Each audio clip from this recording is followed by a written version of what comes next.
Assalamualaikum warahmatullahi wabarakatuh.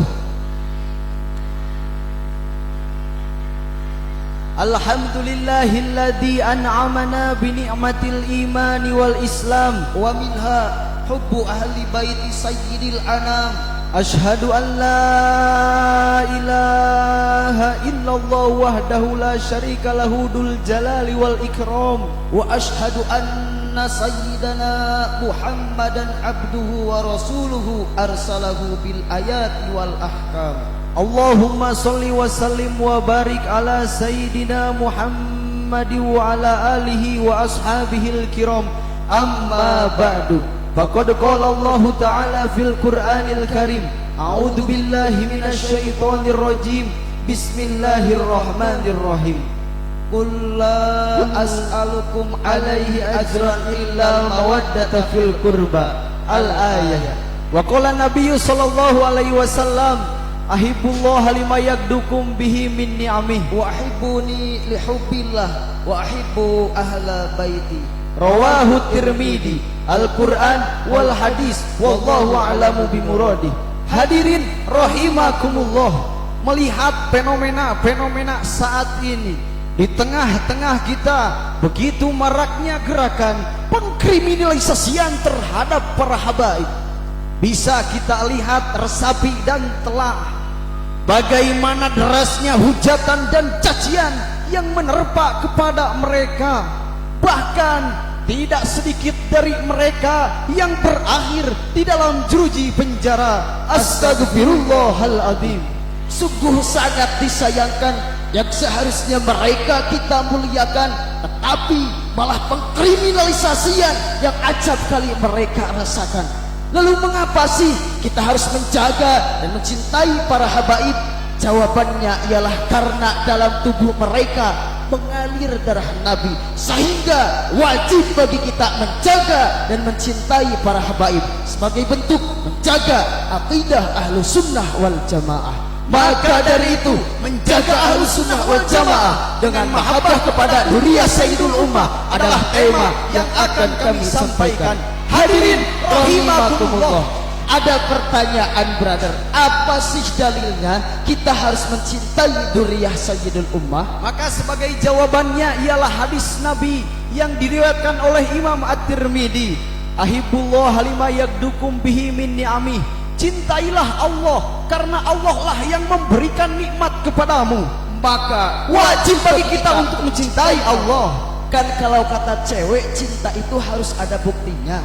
Lalu apa sih bukti cinta kita kepada Allah? Wa ahibbuni lihubbillah, cintailah aku, kata Nabi, karena sebagai bukti cinta kepada Allah. Dan bukti cinta kepada Nabi ialah wa ahibbu ahla baiti, cintailah keluargaku, karena sebagai bukti cinta kepadaku.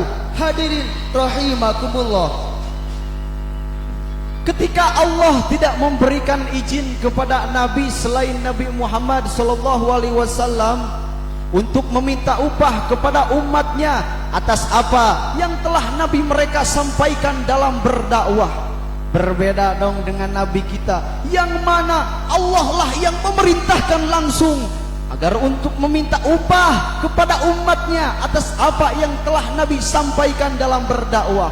Dan upah itu cuma satu, yaitu cintai dan jaga keturunan Nabi Muhammad sallallahu alaihi wasallam.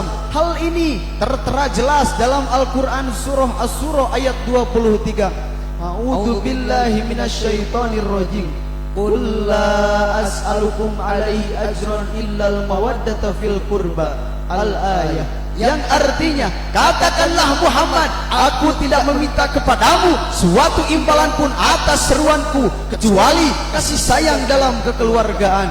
Dalam beberapa tafsir karya ulama, salah satunya yaitu tafsir Al-Kabir karya Syekh Ar-Razi, beliau menafsirkan lafaz al-qurba di ayat ini ialah bimakna ar-rahim, yang berarti hubungan biologis ataupun hubungan kekeluargaan. Dan dalam konteks saat ini ialah para habaib itu sendiri. Dalam Al-Quran dan Al-Hadis tersebut bisa dipahami bahwasannya cinta kepada mereka bukan hanya sekedar cinta dari hati yang membukakan mata karena pesona si AA, Allah siabot, tetapi cinta kepada para habaib adalah cinta yang sudah menjadi akidah, yang bila mana jikalau engkau ingkar kepada para habaib, maka engkau ingkar kepada Nabi. Dan kalau engkau ingkar kepada Nabi, maka engkau juga ingkar kepada Allah. Siapa saja orangnya yang ingkar kepada Allah, maka dia termasuk orang kafir. Hadirin rahimakumullah, belum lama ini muncul keraguan terhadap para habaib. Kita sebut saja si Imad, yang mana dia menggunakan kitab Umdatul Thalib karya Ibnu Inabah, yang tidak menyebutkan Ubaidillah sebagai keturunan Ahmad al-Muhajir, sehingga Ubaidillah dan semua keturunannya dia simpulkan tertolak nasabnya kepada baginda Nabi Muhammad sallallahu alaihi wasallam. Padahal dalam kitab yang berjudul Ar-Radul Mufhimul Mubin karya Syekh Hasan bin Ali As-Saqafi, beliau menjelaskan bahwasannya Ibnu Inabah tidak menolak nasab Ba'alawi. Bahkan Ibnu Inabah membuat risalah khusus yang menjelaskan tentang asal dari nasab Ba'alawi. Dan bagaimana kita melihat orang-orang seperti si Imad ini yang berani mencari dalil untuk membalikan sebuah fakta, padahal yang benar sudah nyata kebenarannya dan yang salah sudah nyata kesalahannya. Dia hanya berusaha memecah belah umat dengan tipu muslihat, berusaha menumpas agama dengan dusta belaka, dan yang berusaha meluantahkan akidah dengan hujah salah, sehingga mengundang fitnah di kalangan umat karena tidak searah dengan konsep Ahlussunnah wal Jamaah. Oleh karena itu, mari kita jaga Ahlussunnah wal Jamaah dengan mahabbah kepada duriya Sayyidul Ummah. Hadirin rahimakumullah, dari awal sampai akhir bisa ditarik kesimpulannya bahwasannya mereka para habaib adalah cucu dari keturunan Nabi Muhammad sallallahu alaihi wasallam yang harus kita cintai, kita jaga dan kita muliakan. Karena dengan menjaga para habaib itu adalah sebagian menjaga akidah Ahlussunnah wal Jamaah. Mudah-mudahan umat Islam dijauhkan dari berbagai macam fitnah yang dapat memecah belah. Khudma sofa wada' makadar. Wassalamu alaikum warahmatullahi wabarakatuh. Waalaikumsalam warahmatullahi